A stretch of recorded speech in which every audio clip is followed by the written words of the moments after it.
Today we are covering graphs, plotting, and automatic graphing in M&M's PC Monitor Enterprise. We'll start with the Graph button up in the toolbar. You can either pull a historical graph or view a real-time graph as it plots.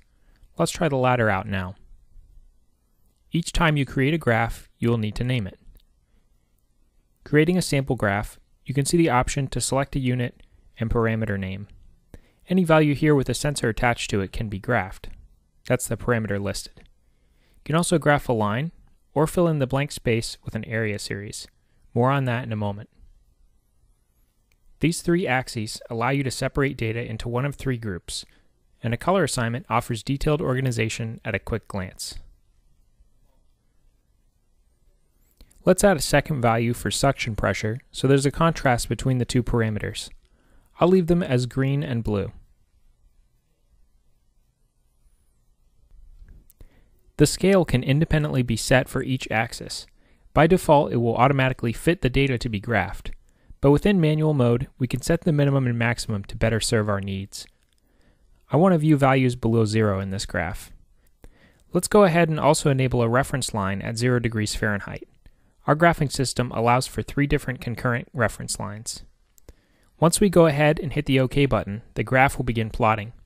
You'll see one point populate on the graph, and in the sped up footage, a new point will populate every minute for each parameter we put on it. In 5 minutes, we'll have 5 interactive points for both values tracked.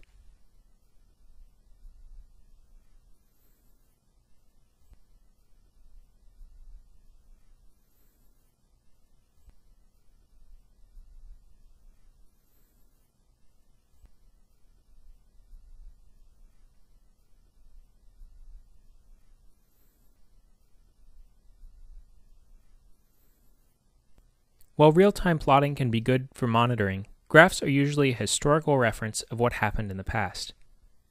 Exiting this graph, we go back into Graphs in the toolbar. This time, we select Historical Graph. I'll add back our second parameter real quick to keep things identical in this graph we're now making. With the new name, I'll go back through and select some dates from the past to plot.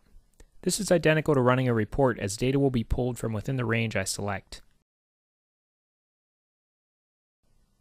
You can choose an analysis type for average, minimum, or maximum, and the interval of plotting. I'll leave this one at 5 minutes.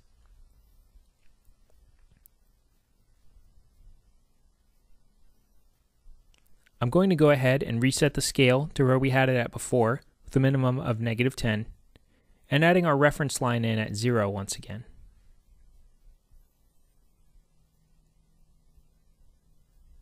We now have a custom graph from the selected time period with a 5-minute interval. You can interact with this graph by zooming around or scrolling using the bar at the bottom to move through points in time. A handy Reset Zoom button pushes you back out to the complete overview. Now let's say we'd like to save this graph as a template. We select the Graph Settings button to return to the configuration. The name and start or end date for a historical graph need to be entered each time, but any of the other data we've entered can be saved off so we don't have to set it next time we pull a graph. To save this graph as a template, we simply select the Save Graph option. I'll save this one with a new file name. Now when we exit the graph and open up a new one, we can select the Saved Graph option in the bottom right. Selecting the file we just saved off, all the details of this sample graph are repopulated. You'll notice that the name and start and end date cannot populate, as those are set by the user for each graph you make.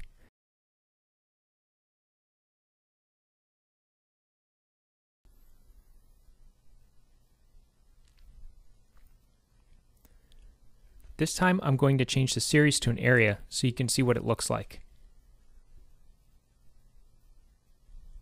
You can see with an area plotting, the values are overlaid on one another.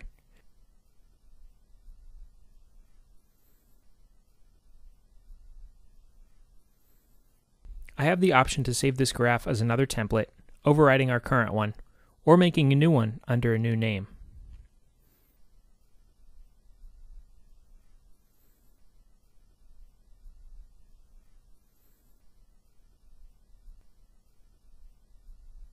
It can be exported with all the same options as a report, or printed within the system dialog. Speaking of reports, one last feature of graph plotting lives up in our Reports toolbar option. Scheduling automatic graphs is actually within the Schedule Automatic Reports feature. When making a report, we have the option to add a graph to it here, using the template we already made. It will follow the timeline of your report, but show you the graph you configured instead. These get automatically exported to your documents within the reports themselves. For more information on reports, see our YouTube video on them in the description below. That's a basic overview of graphing in PC Monitor Enterprise, a great tool for visualizing data coming from your system. For service or sales support, please contact us at one of our branch locations below. Contact info is in the description.